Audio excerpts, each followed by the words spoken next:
L-Arċisqof Fulton Sheen jgħid: li tinżel mis-salib hija ħaġa umana, li tiddendel miegħu hija ħaġa divina. Kristu ġie fid-dinja biex jifdina. U li bħala Alla ma kien jonqsu xejn, għażel li adatta ruħu mal-kundizzjoni tagħna ta' bnedmin limitati. Iċċekkenu biex jerfa' lilna.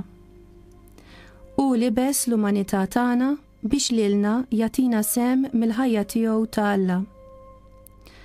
Ħafna ma femuhx, fixkluh, tħabtu biex jeqirduh, sakemm fl-aħħar effettivament temmewlu ħajtu.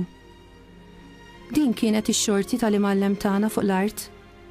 Imma bħala l-imgħallem rebaħ, minkejja li quddiem id-dinja der li spiċċa tellif, b'mewta tal-ar kriminali. Kristu għażel is-salib bħala sieħeb tiegħu tul ħajtu kollha, sakemm tal-aħħar nifs imdendel miegħu. Imma mill-mewt ħarġet il-ħajja u r-rebħa. Fl-ittra lir-Rumani San Pawl jgħid: il-ħlas ta' dnub huwa l-mewt, il-grazzja ta' Alla hija l-ħajja ta' dejjem. L-għawda tas-salib ta' Kristu għandha l-qawwa li tmexxi lill-bniedem minn nixfa għall-ħdura, mill-mewt għall-ħajja. Is-salib huwa s-siġra tal-grazzja li tgħajjex. L-Isqof Franġiskan San Bonaventura jkompli jikteb: min rid isib lil mulej isibu fis-salib, u għalhekk min warrab is-salib ikun qed warrab lil mulej ukoll. U min ikun jixtieq b'ħerqa kbira s-salib u l-mulej, lil mulej isibu hemm, jiġifieri fis-salib, u ma jsibux battal, iżda mimli b'kottra ta' grazzi.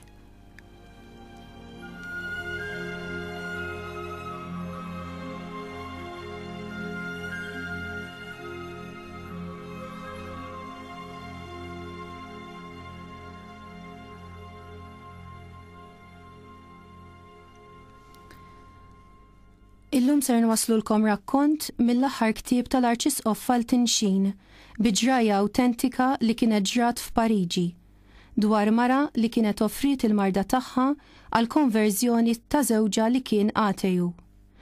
Dan ir-rakkont huwa meħud mill-leħen is-sewwa ta' Jannar li għadda u li kienet ġibditilna l-attenzjoni dwaru semmija tal-programm tagħna li minn hawnhekk aħna nieħdu l-okkażjoni li nirringrazzjawha ta' dan.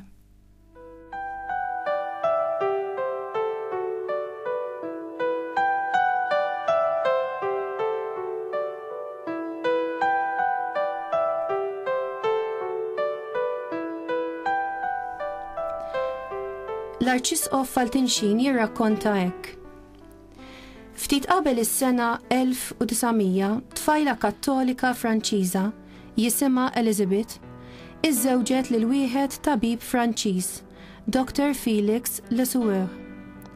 It-tabib kien ateju u ma jemmen b'xejn. Fil-waqt li t-tabib kien jipprattika il-professjoni medika, huwa kien ukoll editur ta' gazzetta antiklerikali u ateja ġo Pariġi. X'reazzjoni ħadet il-mara Kattolika? Iddeċidiet li tistudja u tissaħħaħ fil-fidi tagħha. Għalhekk hija armat librerija fid-dar b'kodba spiritwali u kodba ta' apoloġetika, jiġifieri li jfissru u jiddefendu ir-reliġjon Kattolika. Al kontrarju u bisfida u binkejja mela il-kamra tiegħu b'kodba atej. Tassew sitwazzjoni kurjuża. Jgħixu taħt l-istess saqaf, iħobbu lil xulxin, imma l-fehmiet tagħhom opposti għal kollox. Il-mara dejjem irrispettatu u kienet dejjem titlob għalih. L-iskop ewlieni ta' ħajjitha kien li jissalva lil żewġha. Meta rat li ma kienx se jirnexxiela ddawru la bil-kliem u lanqas bl-argumenti, Elizabeth femet li ċerti erwieħ ibsin jinfdew biss bid-tbatija. F'Mejju tal-1905, Elizabeth ħakmita marda kiefra li xeħtita fuq sodda għal-mewt. Żewġa baqa' xxukjat bil-marda ta' martu. Waqt li kien ħdejn is-sodda tal-mewt tagħha, Elizabeth daret lejn żewġha u qaltlu dawn il-preċiżi kelmiet. Felix, meta mmut, int issir Kattoliku u issir Patri Dominikan.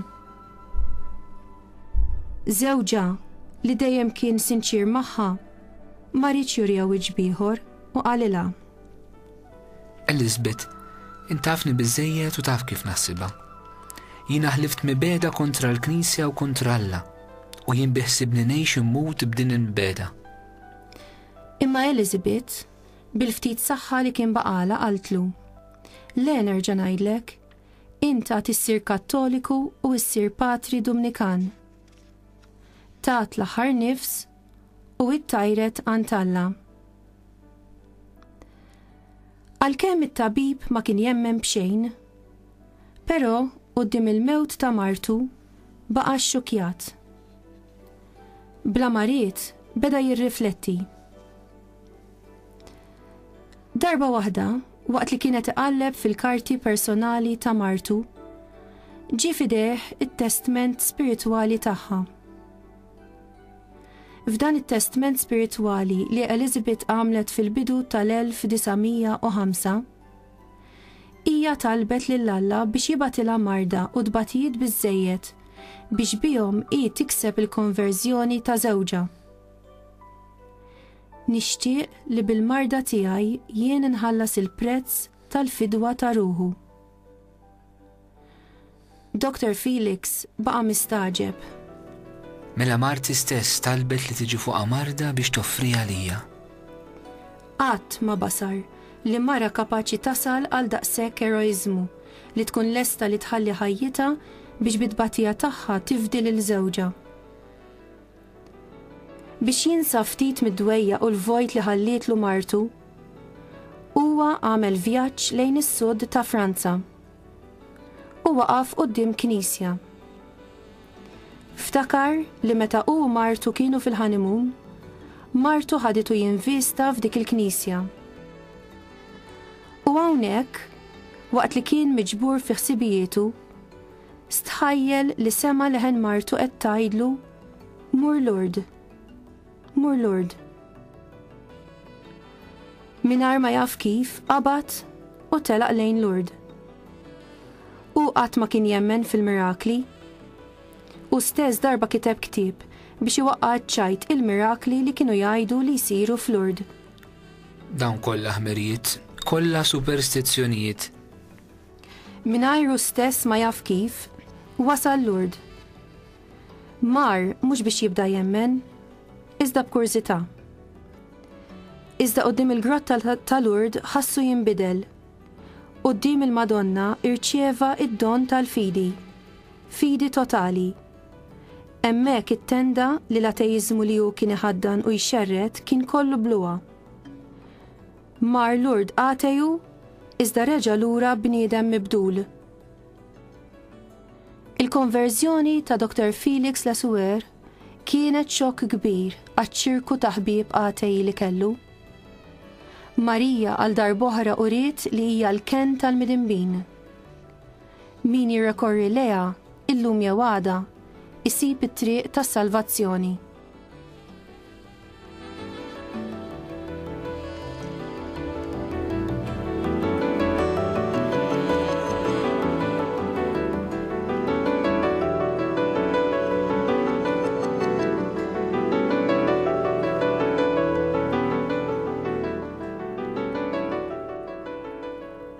L-Arċisqof Faltinxin jispiċċa din il-ġrajja b'esperjenza personali. Fl-1924 jiena mort nagħmel il-ġimgħa irtir f'kunvent tad-Dominikani fil-Belġju. 4 darbit kuljum Patri Dominikan kien jagħmlilna konferenza spiritwali għal 3 kwarti sħaħ. Kienu konferenzi tas-sew sbieħ mimlijin spiritwalità.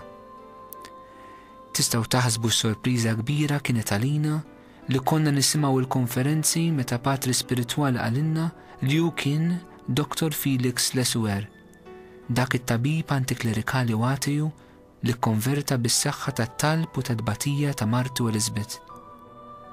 Il-kliem li qaltlu Martu fuq is-sodda tal-mewt kien kliem profetiku. Int għad issir Patri Dominikan. Il-kliem tagħha seħħ. Kull ruħ għandha prezz marbut magħha. Min jaf kemm erwieħ salvaw għax kien hemm xi ħadd li b'xi marda jew b'xi dbatija ħallas il-prezz għall konverżjoni tagħhom. Kien jgħid sewwa l-Kardinal Primat ta' Ċekoslovakkja, il-Kardinal Tomasek. Li taħdem hija ħaġa sewwa, li titlob hija aħjar, li tbati huwa kollox.